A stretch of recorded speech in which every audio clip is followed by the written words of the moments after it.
Roc Nation just keeps on getting exposed. All year, we have been hearing new damning stories surface about Roc Nation. In the last few months alone, I covered several industry insiders calling them out. Akademiks has called them out, Nicki Minaj has called them out, and even the daughter of the CEO of Roc Nation has called them out too. But now it turns out Roc Nation is once again being exposed. And this time is by a personal assistant who was hired by Roc Nation under orders of their artist Lil Uzi Vert. This personal assistant filed a lawsuit against Lil Uzi and Roc Nation, suing Uzi for alleged sexual harassment and suing Roc Nation because when she brought it to their attention, they allegedly ignored it, allowing Uzi's inappropriate behavior to continue unchecked. Now this personal assistant has filed a lawsuit and provided verified text messages between her and Lil Uzi that seems to indicate Uzi might have learned a few things from Diddy. The lawsuit and text exchange reveals just how these celebrities use their money and fame to force those who work for them to compromise themselves for opportunities. Hey guys, I hope all is well. Welcome back to The Truth Is, where I drop new videos exposing the truth weekly. In today's episode, we will be talking about the latest lawsuit filed against Roc Nation and Lil Uzi Vert. Let's get right into it.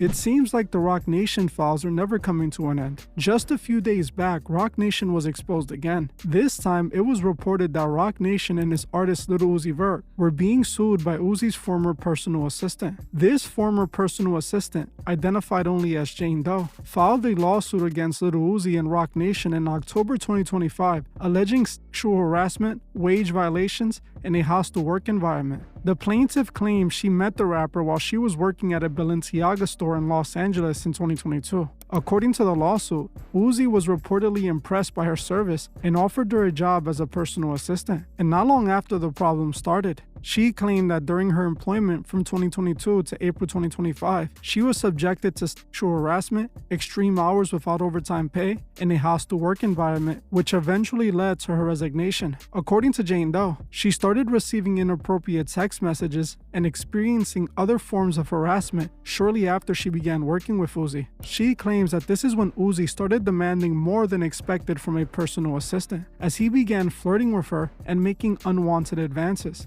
Uzi sent her text messages that she included in the lawsuit. One text message read, "Let me see that booty." Another read, "I'm by myself right now, send me something," essentially asking for intimate photos. In another message, Uzi asked her to come rub him down before she left. But the weirdest message he could have sent to one of his employees was this one, texting his assistant, "You're more than my assistant. You are my B word." She also alleged that Uzi would become verbally abusive and hostile when she rejected these advances, which she claims occurred when the rapper was under the influence of drugs. The worst part of this all is when Jane Doe tried to report it to Roc Nation, who did nothing about it. The reason Roc Nation comes into play with all of this is because they represent Lil Uzi. Uzi is signed to Roc Nation's management just like Megan Thee Stallion. Roc Nation was the one who formally hired Jane Doe to be Uzi's personal assistant, offering her a yearly salary of $100,000 for the job. Shortly after they hired her and Uzi started harassing her, she attempted to report it to Roc Nation, specifically bringing it up to Desiree Perez. The lawsuit stated that the management team tolerated the alleged persistent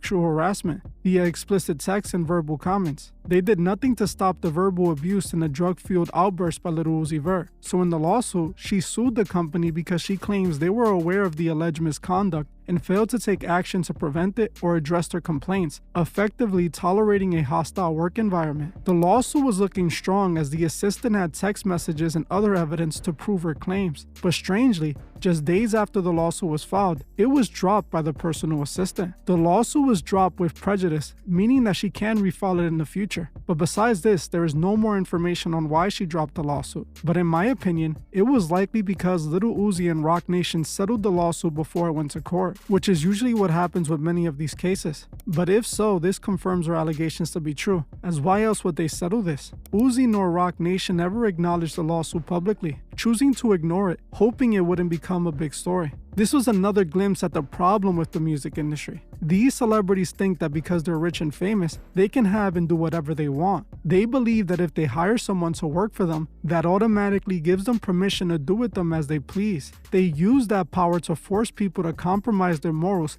just to stroke their own ego. Uzi allegedly convinced a woman who already had a job to leave her job and work for him, Also, he can try to force her to hook up with him with the power he had over her. When she refused to compromise herself, he allegedly tried to make her feel worthless and dangle her employment opportunity over her head to try to force her to do it, showing her what power he truly has over her. This is what Diddy did to all his victims, using his money, power, and the opportunities that he could provide to force victims to do whatever he asked of them. Freak-offs and assault were the price of Diddy's industry support, likely what many other celebrities are doing to their employees too. These celebrities think they're gods, and this isn't more obvious than what we see in this situation. This is partly because of companies like Roc Nation though. As you can see, Roc Nation chose to allegedly protect Uzi, ignoring this woman's cries for help and allowing this behavior to continue. These companies foster this behavior and enable it. Instead of doing what's right, they protect the music industry instead. To them, it's normal,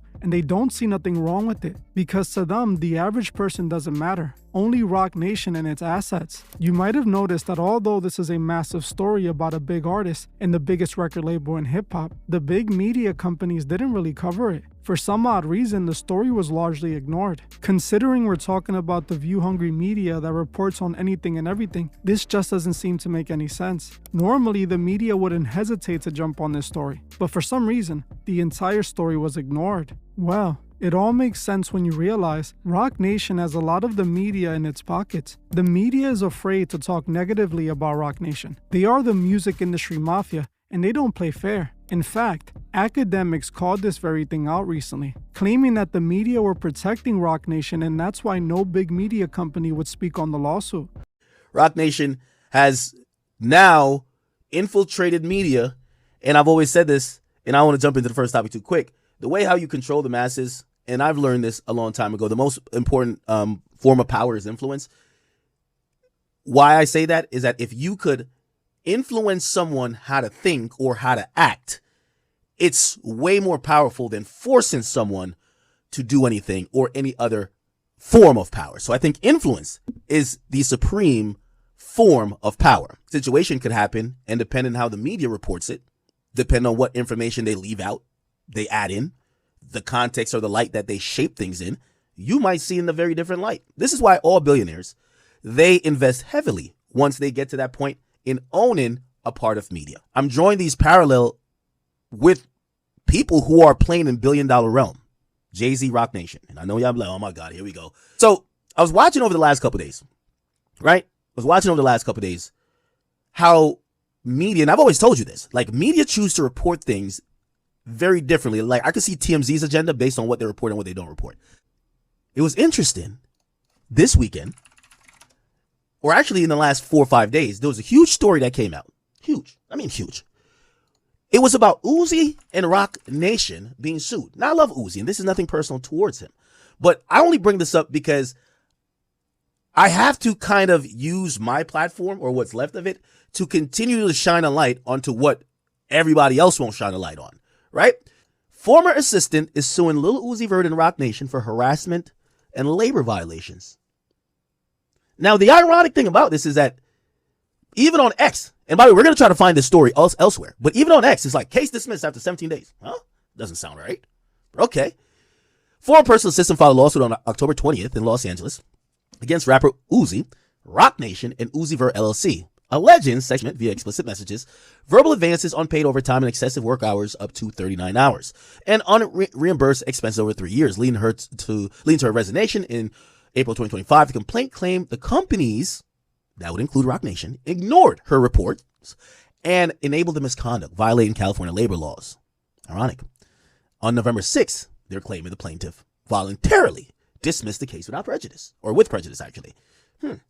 Barring refiling without court approval, with settlement details sealed.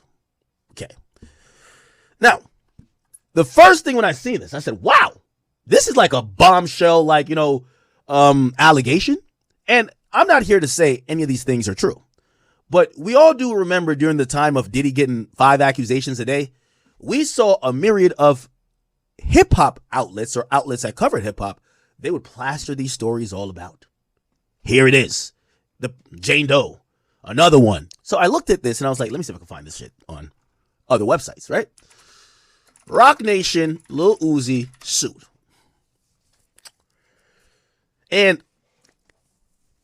really, The outlet I was looking for, and by the way, I just want to also show you here, right? Once you get down here, it says Complex, and then it's a bunch of Instagram blogs. Well, Hot New Hip Hop's in there too. A bunch of Instagram blogs. Look, 42 CEO. Facebook. I guess XXL did post it. But you're not going to see major news coverage of this story that I think is super major.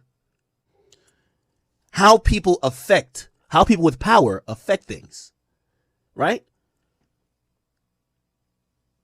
This would be a huge story if Roc Nation was not connected to it. Again, Rolling Stones, they'll post you for less. Let's see if Rolling Stones post this.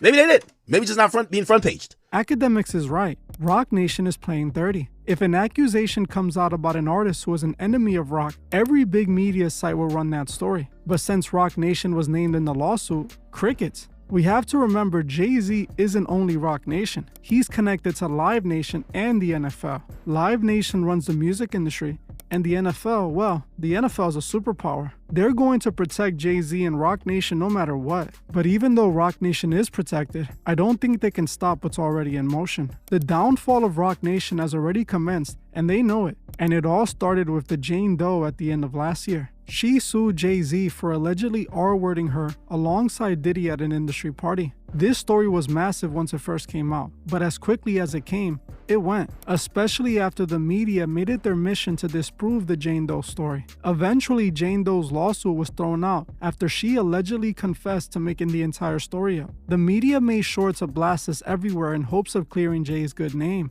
But the only problem was, the reason Jane Doe dropped the case was due to Jay-Z hiring a private investigator to follow her around and harass her. In fact, the testimony the court used to throw away the case came from a recorded statement the private investigator got from Jane Doe. A statement they got from her at her very house, where they showed up and pressed her, essentially forcing her to say Jay-Z wasn't involved. But since the biggest media companies only ran the story about Jay being innocent, the rest of the story didn't matter. While Jay-Z and Roc Nation likely saw this as a massive victory, little did they know what door this lawsuit just opened. Just like we saw with Diddy after these accusations were made, new accusations just started piling up. A few months after this lawsuit, Roc Nation would again be exposed. This time it was by Tory Lanez. He made an entire album accusing Roc Nation of allegedly being the puppet masters behind his arrest. In the album, he revealed the connection between his former lawyer and Roc Nation, showing that after his lawyer dropped him as a client, she actually went on to collaborate on a TV show with Roc Nation. Tory called out Jay-Z and Roc Nation by name in his album